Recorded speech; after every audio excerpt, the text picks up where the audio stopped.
Hello, I'm Kanika Tomalin, Deputy Mayor of the beautiful city of St. Petersburg. Thank you so much for joining us for this important discussion today. In November, the residents of Pinellas County will be asked to vote on a referendum that, if passed, will fundamentally change the socioeconomic, demographic, and political face of this region.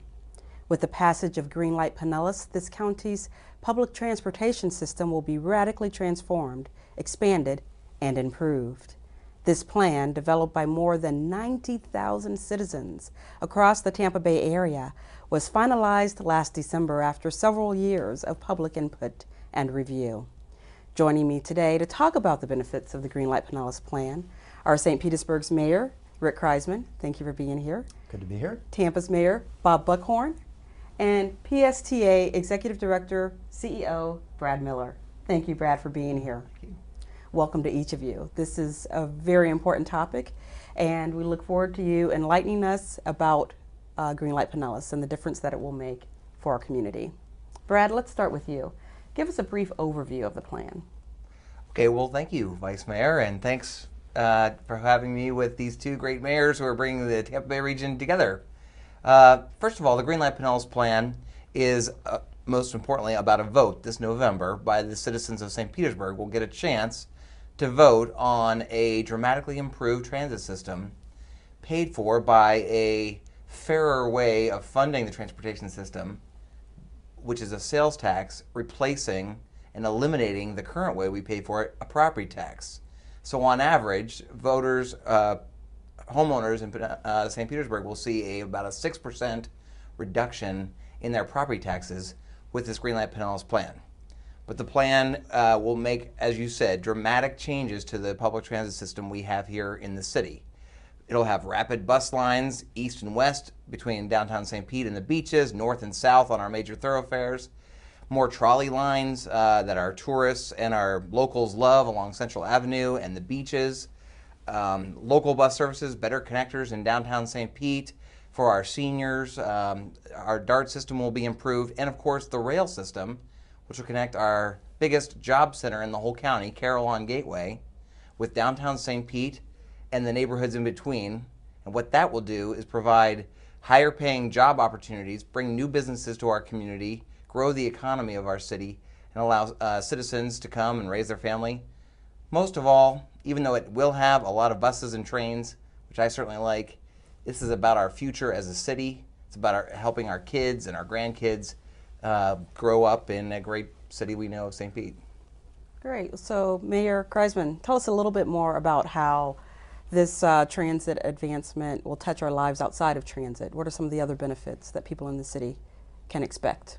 Well, you know, and one of the things that it'll have an impact on is for our student population and our elderly population, the ability to get back and forth to school from your home, having more access and better access to buses, to light rail, to the BRT. So students will have an easier time getting to and from school. As our population ages and you know, it becomes more difficult for folks to navigate the roadways, being able to have reliable transportation that's easy to access will make it easier for them and improve their quality of life. But it also will have an economic development impact that we know and we see from examples all around the country that where the lines are is where development occurs. So all along the line of where light rail will be, where the transportation stops will be, whether it's BRT or light rail, we can expect to see growth in economic development. We can expect to see improvements to the surrounding neighborhoods. So the impact on the city of St. Petersburg and its residents, I think, is far-ranging. And it's clear that this is a signal of a new day. We're so excited to have our neighbor and friend, Mayor Buckhorn from Tampa, here with us. Thank you again for being here. Not many things bring us across the bay, so this clearly has a significant regional impact. Tell us a little bit about that. Sure. Well, it's I'm sure some of the folks who are tuning in now are wondering why the mayor of Tampa is sitting here in downtown St. Petersburg with his friend, the mayor of St. Petersburg. And I think it's because both Rick and I recognize that we're stronger together, that we are intertwined together, that we're going to succeed together, we're going to compete together. Because we're not just competing as individual cities, we're competing as a region.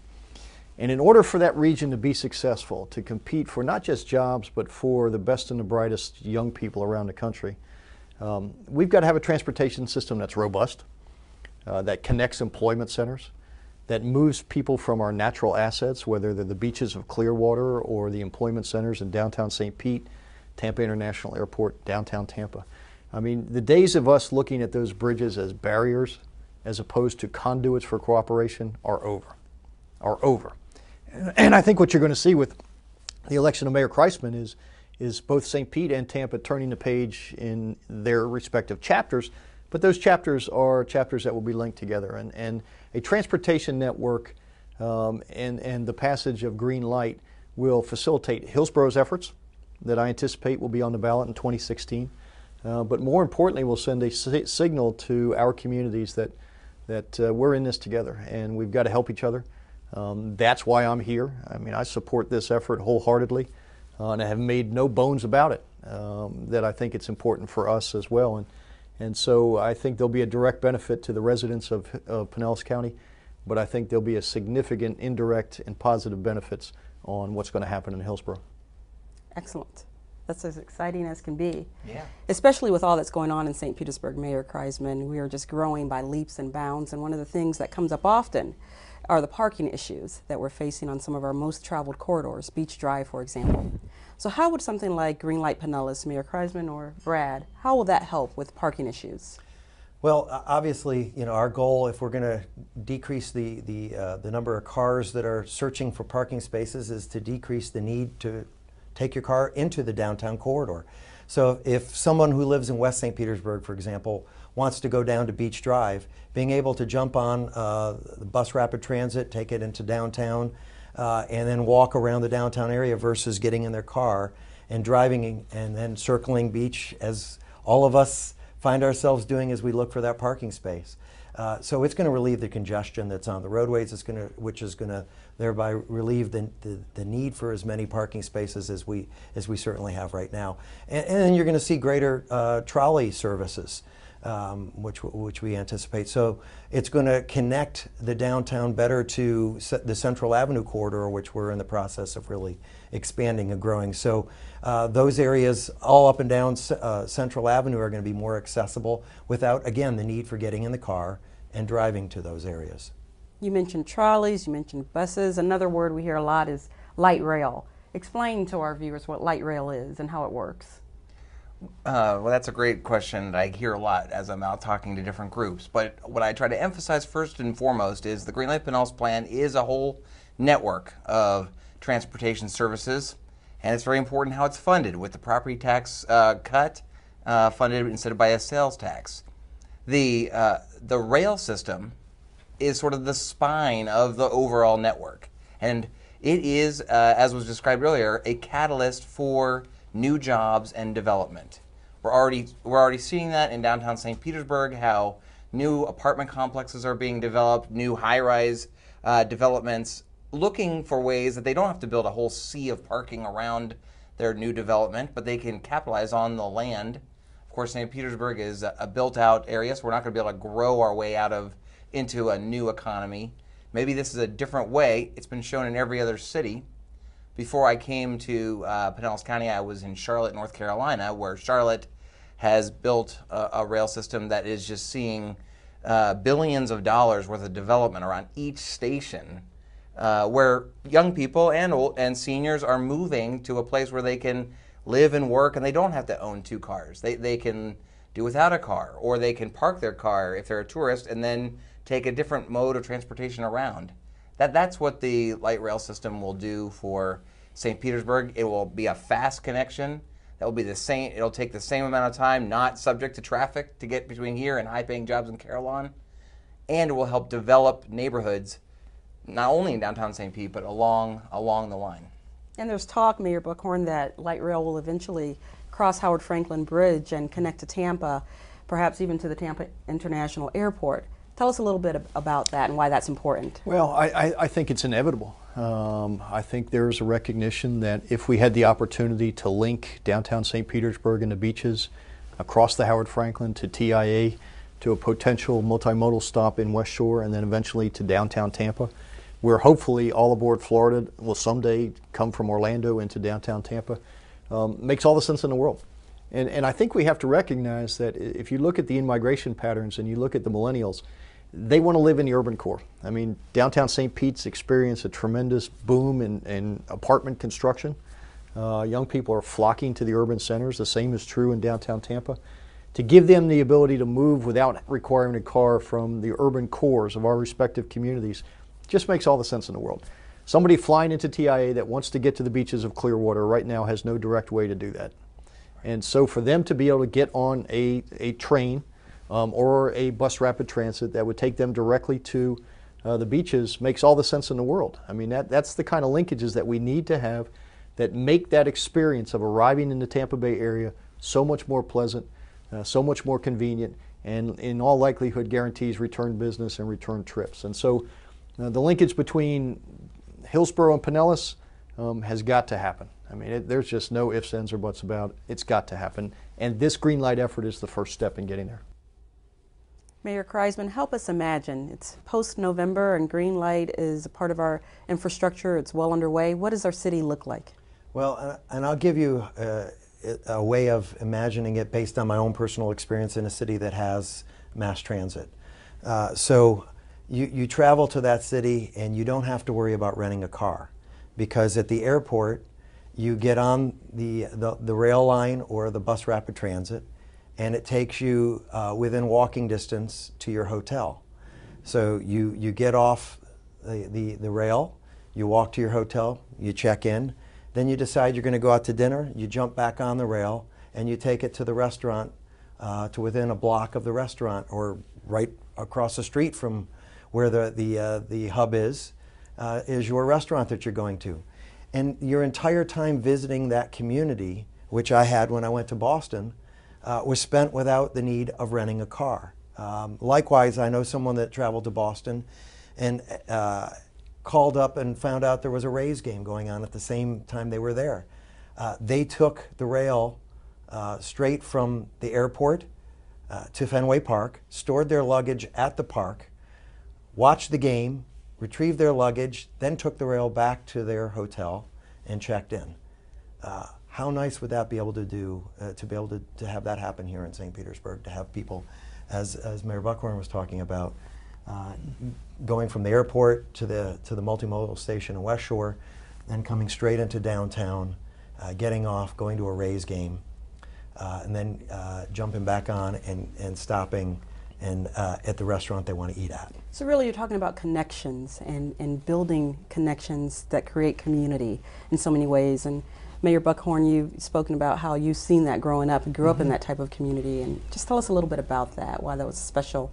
Well, I grew up in the Washington, D.C. area on the Virginia side. Our family was there before the metro system was built. We still own a house there. And so I lived through the construction of it. They put a stop about a half a mile from where I grew up. And I saw what the metro did for the Northern Virginia Beltway area. I mean, we were a suburban community about 8 miles away from downtown Tampa. I mean, from downtown Washington, D.C. And what sprung up around those rail stops, and you think about the economic development potential that exists around those rail stops. I mean, literally you had little cities that sprung up around it where people could live upstairs, walk downstairs, get on the train and go into the district. I'm convinced that it saved the cities, the inner ring cities of Arlington and Alexandria, that had experienced white flight in the 60s and 70s, that the crime rate had gone up. People were fleeing out to the suburbs. But once the rail came and it became convenient for people to live in Arlington and Alexandria because they didn't need a car and they could get on the train and go into the district, you saw a huge surge of redevelopment in Arlington and Alexandria. Property values went way up. Tax revenues went way up as a result of the development that took place, and it became the most desirable place to live, largely because of the metro. So it makes us more competitive economically.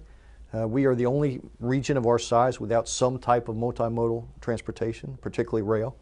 We are far less competitive without it. I think when they rate American cities in terms of ease of mobility, we always end up as a region, if not last, close to last. That's not a place either Mayor Kriseman or I want to be. And so I think this effort in Pinellas is the first start. It's the best start.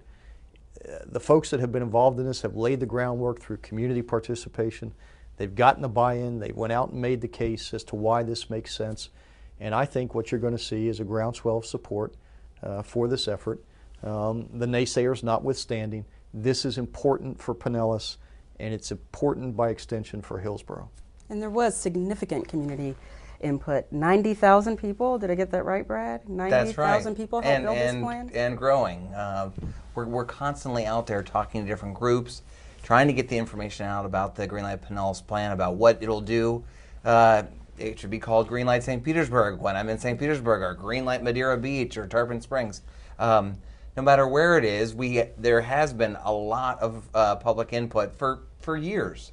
And, quite frankly, Pinellas County has been talking about this for decades, about doing something for its transportation, because people have seen that it's a built-out county and needs a new way to be competitive, as the mayors are saying. And so that's where this started.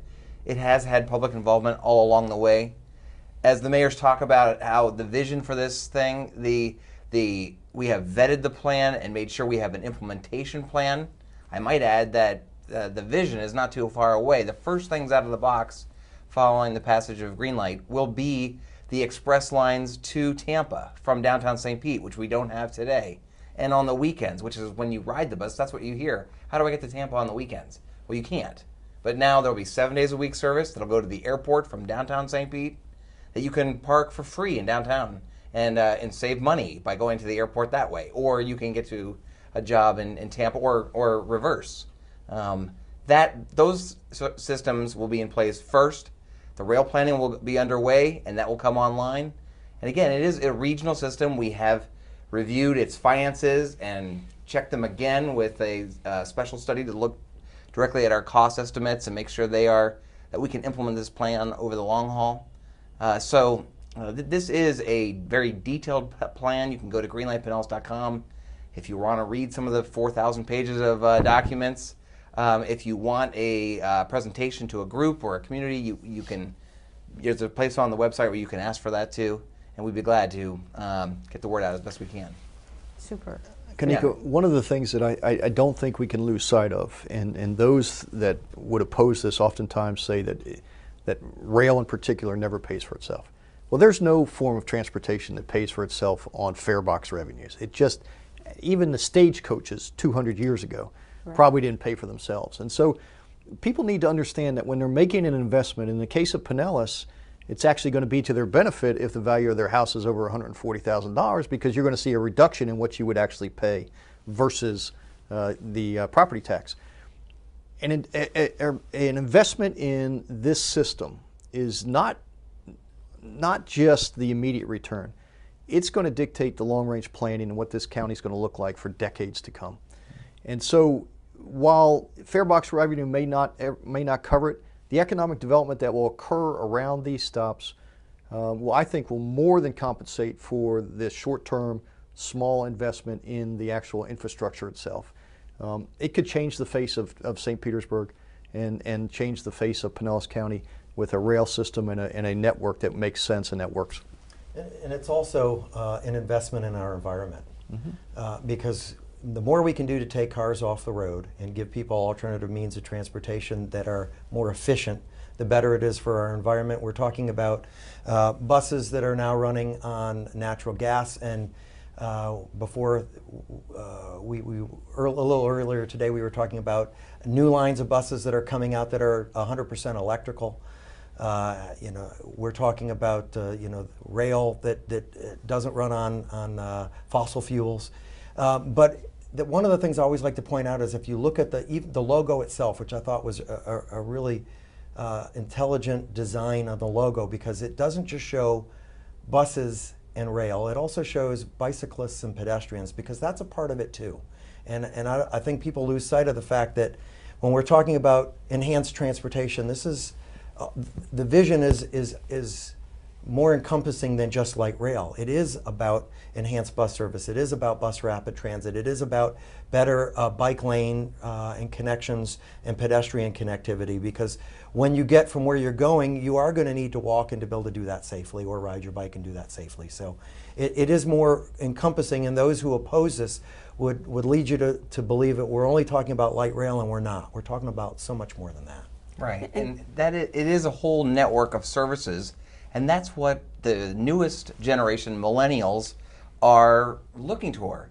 All the studies, even in the Tampa Bay area, show that millennials are getting their driver's license later or not at all, and they are preferring to drive less and ride transit or bike more. They're choosing where they live and get a job based on their transportation options. And so you're right, exactly right. They don't just use the transit. They want to use their bike. They want to walk to where they're going. It has to work in a whole system. We're also finding, and we're kind of focusing on this more recently, as senior citizens are doing the same thing. An AARP study just came out that says seniors are looking to where they want to retire based on their transportation options that are available in that area. And so if you just have one option, a car, that limits our ability to be competitive. So, mayors, you've talked about it being an investment in infrastructure, an investment in our environment. It's also an investment in our people. So talk a little bit, Mayor Kriseman, about how this ties in with your vision that you introduced a little earlier this year, that this would be a city of opportunity for everyone who comes here to live, work, and play. Transit at night, for an example. Yeah, I mean, one of the biggest problems that we certainly have had is you have a lot of folks that work in St. Petersburg, for example, that live in St. Pete that work on the beaches. And being able to get to work easily, but more importantly, to get home from work on those late shifts is difficult using mass transit. It's going to make their life easier. If you live in the west side of town, for example, you know, I love when people say to me, well, do you ride the bus to downtown?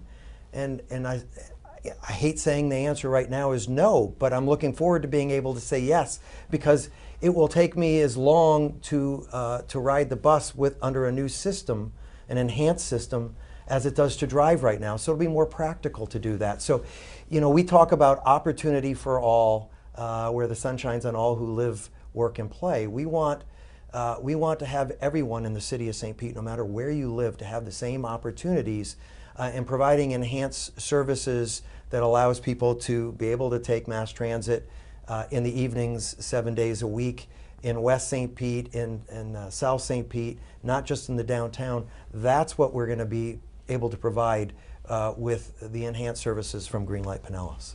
And we're so fortunate to have here in our community Brad Miller, who's an expert on a national scale when it comes to transit. So help us understand a little bit about the role transit plays in the type of city we're seeking to be. You know, when we talk about the cities to which we aspire, we name Boston and Austin and DC. Yeah. Can we reach those goals without mass transit? Well, I know that every single transit system, city that has invested in their transit system has become competitive, and that's been one of the catalysts for doing that. When I worked in Charlotte, they had passed a sales tax in 1998. I was part of helping to build the transit system up, and it wasn't necessarily the people that lived in the suburbs that voted for it in 98 that were riding it. It was their kids, and that used to move away from Charlotte to places like DC or other places, and now they were moving back to new apartments and getting new jobs that had been created along all the different transit lines. And now it's been so successful that they're doubling the length. That has happened in every city across the country. It will happen in St. Petersburg. It will. We already have a beautiful city of St. Pete. We have Tampa is great. Maybe Pinellas County is leading the way on this thing, but it will be a system, a regional system ultimately, that will make our community competitive. We already have the most beautiful weather on earth. We've got palm trees and pink birds and beautiful beaches. We have traffic and really no other way to get around, and this will suddenly give people an option to make us competitive. Well, I can say from my perch across the bay that this is important. I mean, it's important for the citizens that I represent. I know Rick feels the same way. I think this symbolically and substantively will send a message that Pinellas and Hillsborough aren't competing with each other. We're not fighting about the old fights. We don't care anymore.